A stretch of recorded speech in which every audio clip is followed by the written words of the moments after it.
Hello and welcome to Walk the Talk. I am Shekhar Gupta and I stand today in the village of Saifai in the district of Etawah in central Uttar Pradesh, one of the most backward regions of the country. And my guest today, the most famous son of Saifai, Shri Mulayam Singh Yadav, and the man in the hot seat. Mulayam Singh ji, Walk the Talk में आपका स्वागत है। बहुत बहुत धन्यवाद और आप सैफई गांव में आए, आपका स्वागत और बहुत धन्यवाद। धन्यवाद। मुलायम सिंह जी, आप तो इसी गांव में पले, इसी गांव में बड़े हुए और आपने बचपन में बिल्कुल जो ग्रामीण भारत है वो देखा है।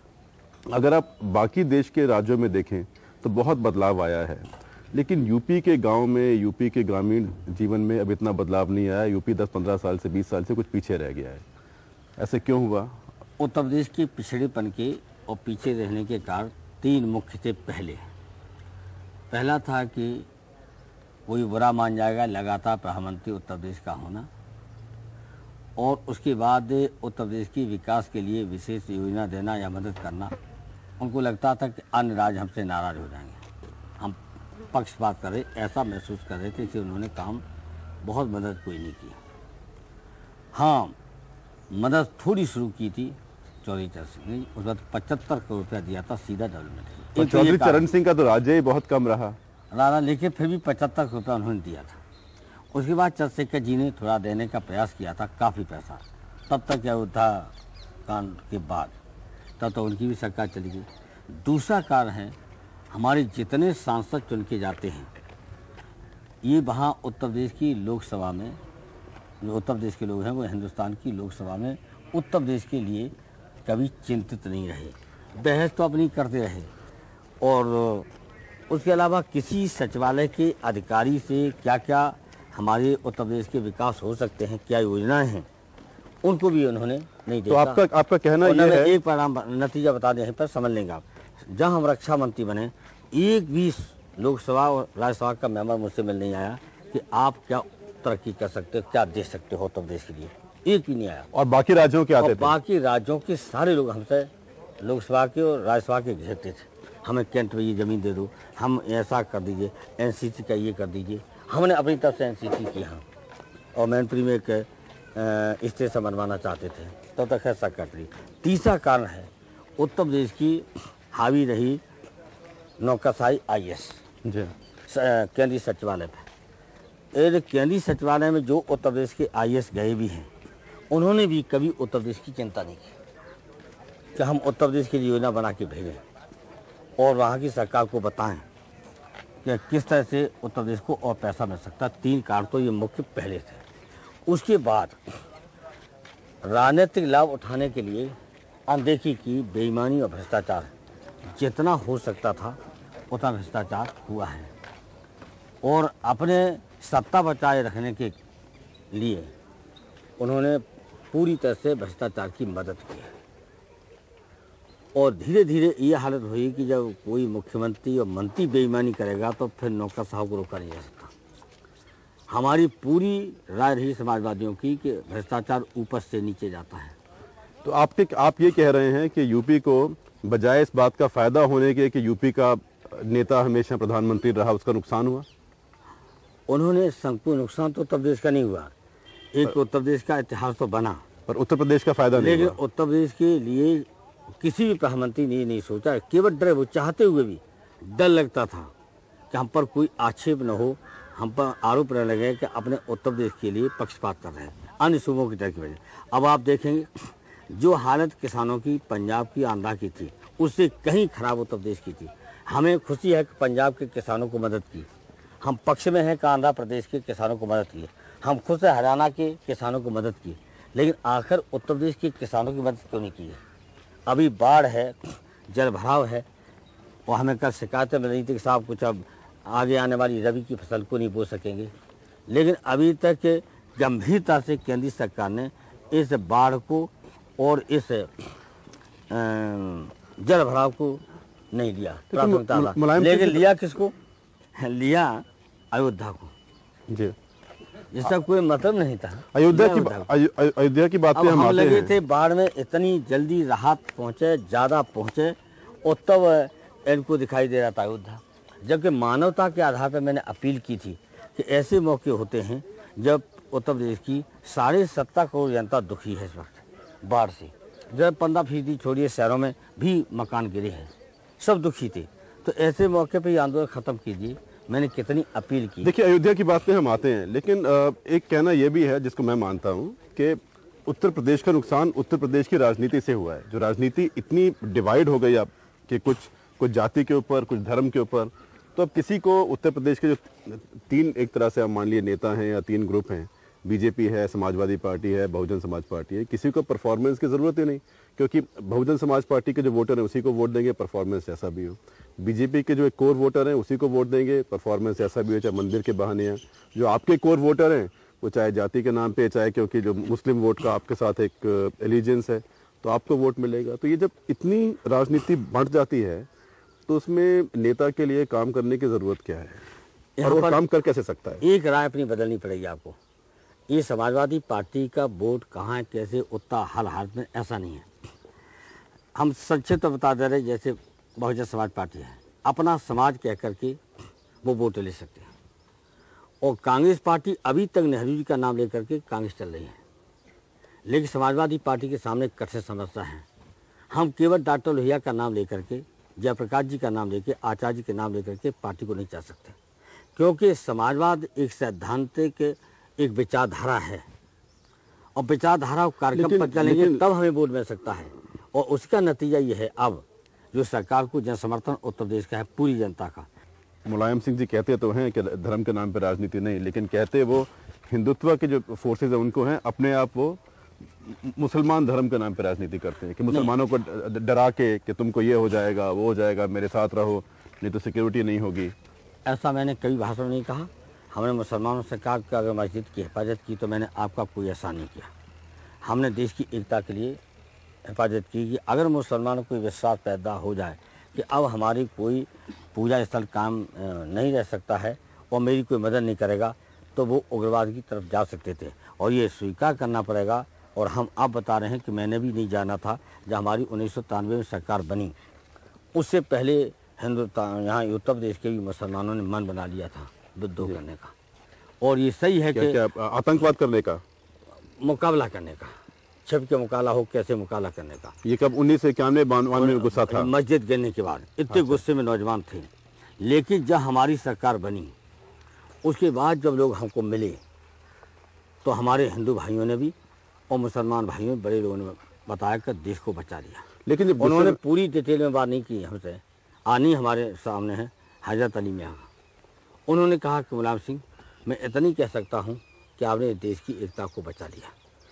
तो हमें जब पता चला, हम रक्षा मंत्री बन गए, तो पता चला कि एक उनके खास परिवार का जो हमारे स्टाफ में था, उसने कहा कि हजरत साहब ने आप किताब में कुछ जिक्र किया है। हम उनके पास पहुँचे, मुझे पता ही नहीं, किताबें चल गई और विदेश यूनिवर्सिटी पहुँच गई।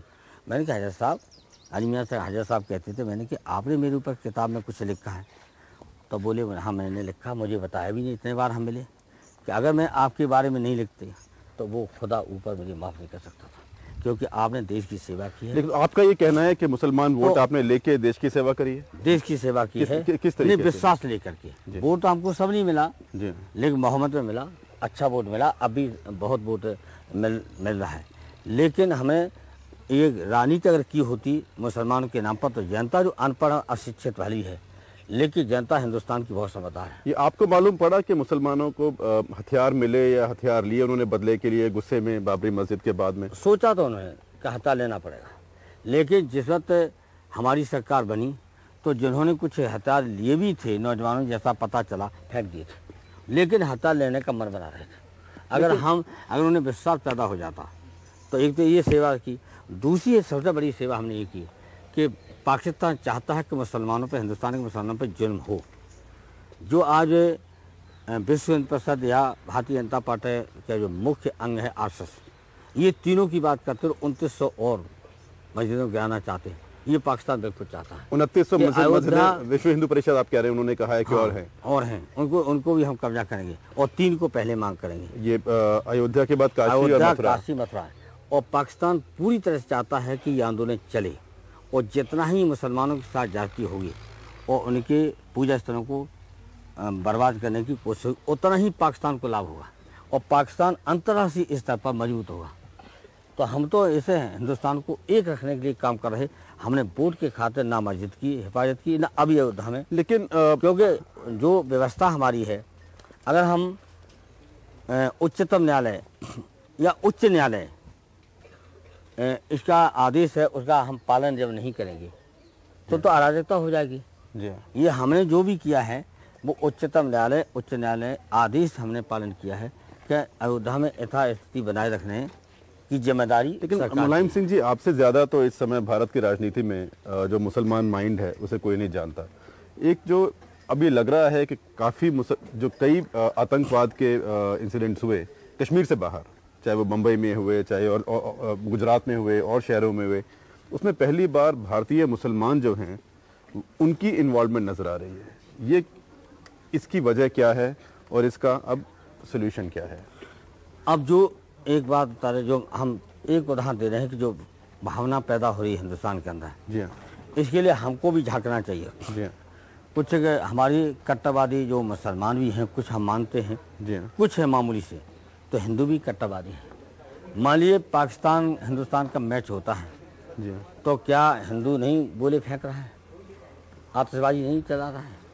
तो उस बीच में कभी नौजवान उनका भी उन्हें चढ़ाने के लिए, उनको चढ़ाने मतलब हिंदू चढ़ाते हैं मुसलमान को, हिंदू भी मुसलमान को चढ़ाता। ये सही है कि मुसलमान चढ़ाता नहीं है, डरा हुआ है, डरा हुआ है। ये सही है। ये डरा हुआ जो मुसलमान आज हिंदुस्तान का है, वो हमारे देश की एकता के लिए बहुत बड़ा खतरा है।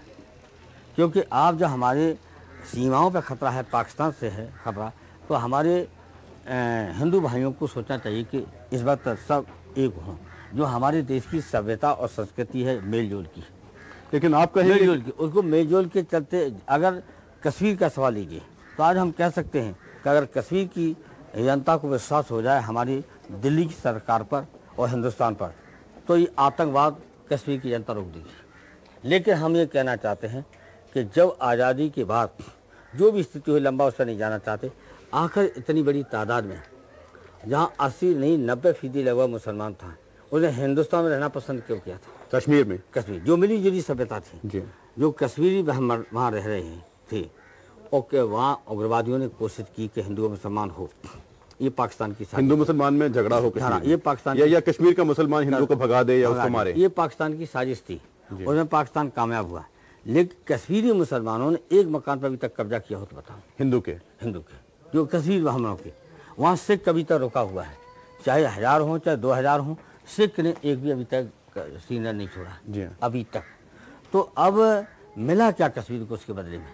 जी, जो मुसलमान जहाँ उनकी बेरोजगारी है या पिछड़ापन है, रेलवे का लाइन है या कोई भी हवाई पट्टी हो, कुछ भी हो, कुछ नहीं मिला है। और जो आज से नहीं है, अब 10 साल में कुछ भी वहाँ परिवर्तन हुआ हो, 10 साल पहले तक। और हम कहना चाहते हैं कि 1989 तक 90 तक आप पता लगाइए कि कश्मीरी कितने अधिकारी थे वहाँ, आपको कितने कश्मीर, चाहे बैंक हो, चाहे एजुकेशन हो, सब बाहर के, सब बाहर के कश्मीरी लोग। मुलायम सिंह जी एक बात बताएं, क्योंकि आप जैसे मैंने कहा मुसलमान माइंड जानते हैं, और इस समय भारत की जो मेन स्ट्रीम राजनीति है उसमें कोई माइनॉरिटी से किसी का इतना मेल जोल नहीं है।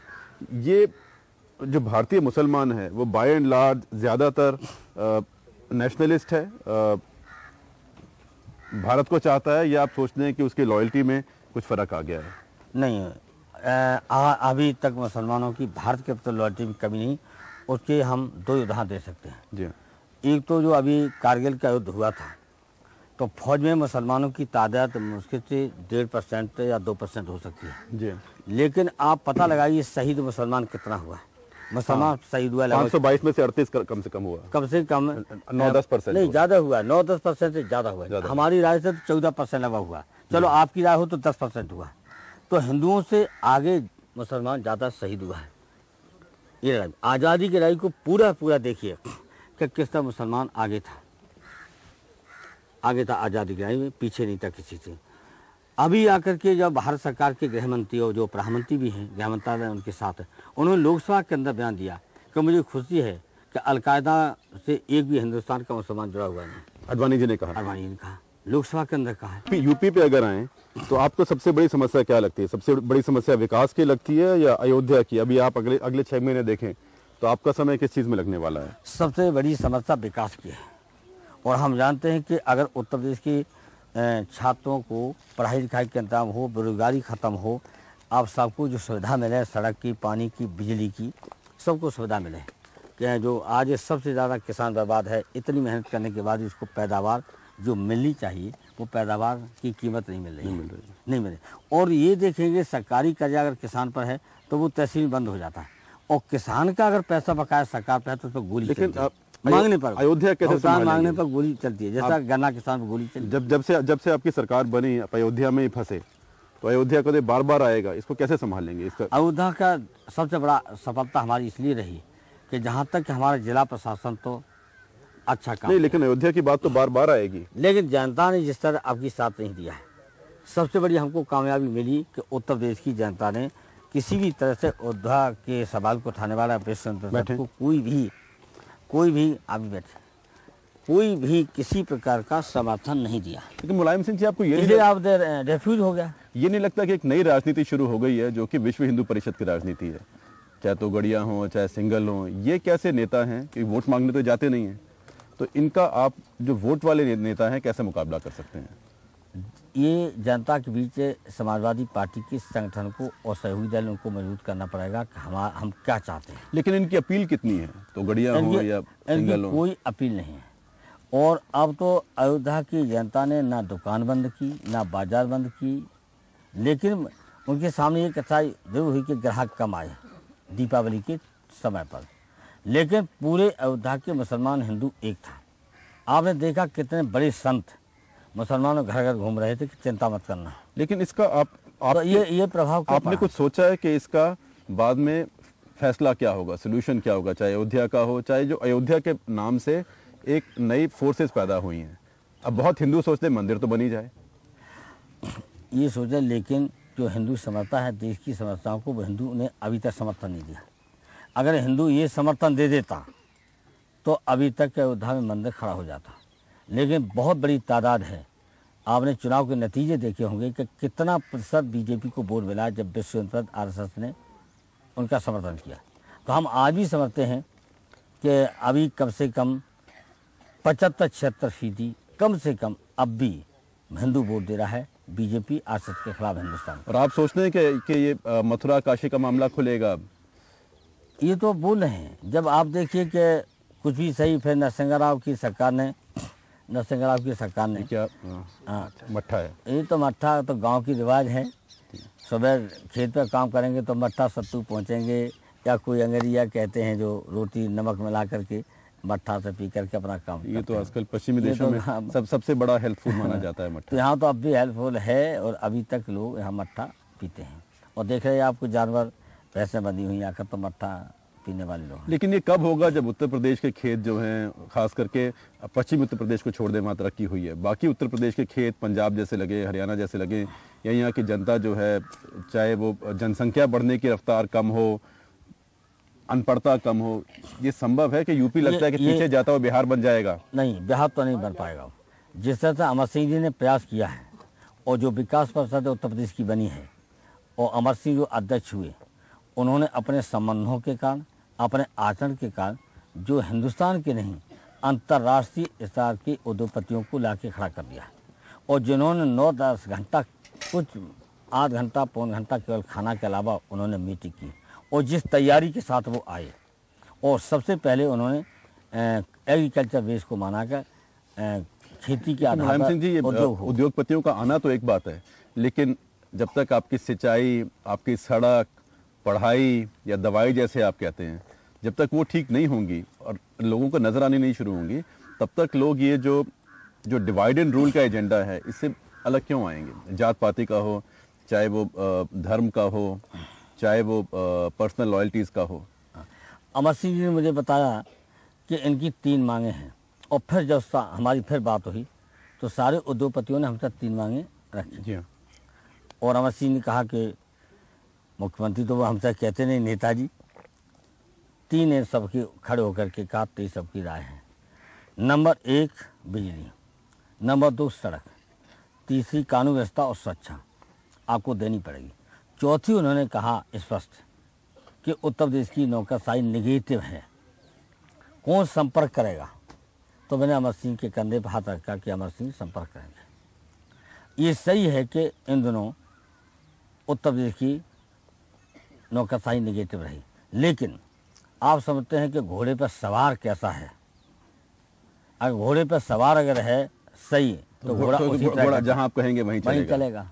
तो अब घोड़े पर सवार साबित है हो ये जाएगा। बताएं कि देश की जनता को लेकिन हम आदत से उत्तर प्रदेश बनाएंगे। क्या समझना चाहिए? ये समझना चाहिए कि मुलायम सिंह यादव बदल गए, ये न्यू लुक नए मुलायम सिंह यादव हैं, या ये समझना चाहिए कि मुलायम सिंह यादव वैसे ही थे, आप इनको पहले समझे नहीं?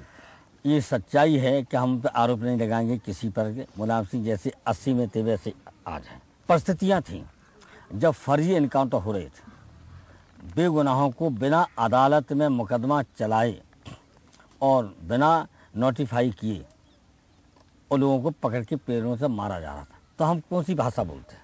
सरकार के खिलाफ बोल रहे थे, हम किसी व्यक्ति के खिलाफ नहीं बोल रहे थे। और फिर उसके बाद ताला खोलने के बाद जो स्थिति हुई कि काले झंडे और पीले झंडे लग गए पूरे उत्तर प्रदेश के अंदर, जब ताला खोला उस वक्त हम क्या बोलते हैं?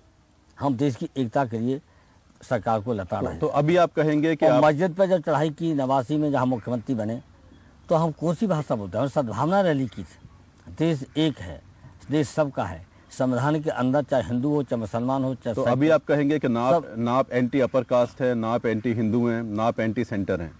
हम मानवतावादी हैं, हम इंसान के साथ हैं। हमारी समाजवादी पार्टी की व्यवस्था इंसानियत है। मुलायम सिंह जी और हम जानते हैं, पढ़ा है कि सबसे बड़ा धर्म है मानव सेवा। अगले 6 महीने में मालूम पड़ेगा कि आपकी राजनीति वोट की राजनीति है या बदली हुई एक विकास की राजनीति है, लेकिन काम बहुत बड़ा है। आपको बहुत बहुत शुभकामनाएं।